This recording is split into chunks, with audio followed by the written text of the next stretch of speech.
intensificado el debate entre Estados Unidos y Colombia. Le président colombien Gustavo Petro a confirmé qu'il rencontrerait son homologue américain Donald Trump début février, tout en réaffirmant la lutte de son pays contre le trafic de drogue dans un contexte de tension avec Washington. Le débat entre les États-Unis et la Colombie s'est intensifié, entre les gouvernements, entre les présidents.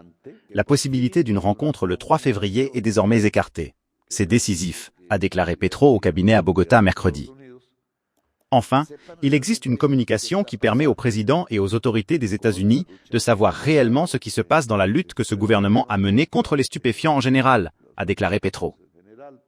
Le président a également souligné l'épidémie de fentanyl aux États-Unis, affirmant que Bogota, et non Washington, devrait être plus préoccupé, car, selon lui, les données révélaient un contraste frappant avec la rhétorique de Trump sur la question. Nous devons même veiller à ce que cela n'entre pas en Colombie en provenance des États-Unis, a souligné Petro. Nous n'avons pas les capacités industrielles suffisantes pour produire les matières premières chimiques dont l'industrie pharmaceutique a besoin.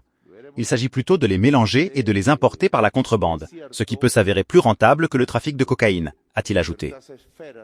Les tensions entre Petro et Trump se sont exacerbées début 2026, après des mois d'insultes de plus en plus virulentes. Trump a qualifié la Colombie de pays malade et ses dirigeants de trafiquants de cocaïne, tandis que Petro a traité l'administration américaine de suprémaciste blanche et de menace pour la souveraineté de l'Amérique latine.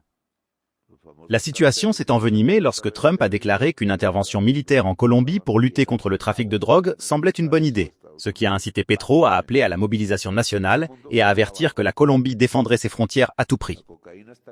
Les relations se sont refroidies après un appel téléphonique entre les deux dirigeants le 7 janvier, ce qui a conduit à la visite de Petro à la Maison-Blanche le 3 février.